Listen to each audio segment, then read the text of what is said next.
नमस्कार मित्रांनो. महाराष्ट्र ही संतांची भूमी आहे, विचारांची भूमी आहे. पण याच भूमीत वेळोवेळी अशा काही घटना घडतात ज्या आपल्याला प्रगत समाजाला विचार करायला भाग पाडतात. अलीकडच्या काळात अशोक खरात प्रकरणामुळे भोंदूगिरी हा विषय पुन्हा एकदा ऐरणीवर आला आहे. भक्तीच्या नावाखाली होणारी फसवणूक, दैवी शक्तीचा दावा आणि त्यातून होणारे शोषण, हे सर्व काय आहे? आजच्या या विशेष बातमीत आपण अशोक खरात प्रकरणाचा धागा पकडून महाराष्ट्रातील भोंदूगिरीचे सामाजिक आणि कायदेशीर विश्लेषण करणार आहोत. अशोक खरात यांच्यावर नेमके आरोप काय आहेत? खरात यांनी स्वतःला देवाचा अवतार मानून किंवा विशिष्ट सिद्धी असल्याचा दावा करून सामान्य जनतेला भुलवल्याचे आरोप समोर आले आहेत. केवळ आध्यात्मिक मार्गदर्शनच नाही, तर आर्थिक फसवणूक आणि कौटुंबिक वादात हस्तक्षेप केल्याच्या तक्रारींमुळे हे प्रकरण पोलिसांपर्यंत पोहोचले. या प्रकरणात मुख्यत्वे दोन गोष्टी दिसतात. पहिली गोष्ट म्हणजे भावनिक शोषण, जे की संकटात सापडलेल्या माणसाला चमत्काराचे आमिष दाखवणे अशा प्रकारचे असू शकते.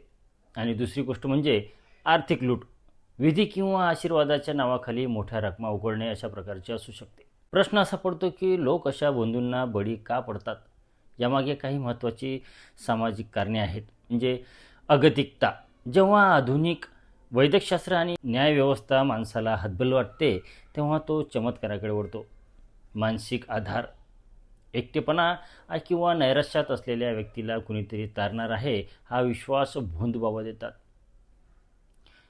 अशिक्षितपणा आणि भीती. नरबळी, कर्णीबाधा किंवा शापाची भीती घालून सामान्य माणसाचे मन काबूत केले जाते. मित्रांनो, महाराष्ट्रात अंधश्रद्धेविरोधात लढण्यासाठी अत्यंत प्रभावी कायदा आहे. डॉक्टर नरेंद्र दाभोळकरांच्या बलिदानानंतर हा कायदा प्रत्यक्षात आला. या कायद्यानुसार 4 गोष्टी गुन्ह्यामध्ये येतात. पहिली म्हणजे दैवी शक्तीचा दावा करून कोणाला फसवणे. दुसरी गोष्ट आजार बरा करण्यासाठी अघोरी प्रथांचा वापर करणे. तिसरी गोष्ट कोणाच्या अंगात देव येतो असे भासवून भीती घालणे. आणि चौथी गोष्ट म्हणजे चमत्कारांद्वारे आर्थिक लाभ मिळवणे. अशोक खरात प्रकरणाची चौकशी याच कायद्याच्या चौकटीतून राहून केली जात आहे. हा गुन्हा दखलपात्र आणि अजामीनपात्र आहे. भोंदूगिरी हा केवळ श्रद्धेचा विषय नसून तो एक मोठा व्यवसाय झाला आहे. त्यामध्ये मुख्य म्हणजे देणग्यांचा ओघ. काळा पैसा पांढरा करण्यासाठी किंवा श्रद्धेपोटी कोट्यावधींच्या देणग्या, नेटवर्किंग, राजकीय आणि प्रशासकीय वरदहस्त मिळून स्वतःचे साम्राज्य उभे करणे.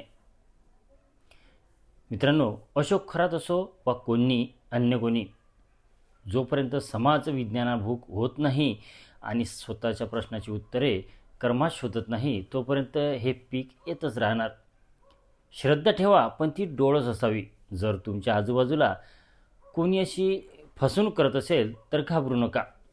पोलिसांशी संपर्क साधा आणि अंधश्रद्धा निर्मूलन समितीची मदत घ्या. आजची ही विशेष बातमी तुम्हाला कशी वाटली? तुमच्या मते भोंदूगिरी थांबवण्यासाठी काय उपाययोजना केल्या पाहिजेत? कमेंट्समध्ये नक्की सांगा. व्हिडिओ आवडला असेल तर लाईक करा, शेअर करा आणि सर्कल मराठी चॅनलला सबस्क्राईब करायला विसरू नका. भेटूयात पुढच्या व्हिडिओमध्ये. तोपर्यंत जय हिंद, जय महाराष्ट्र.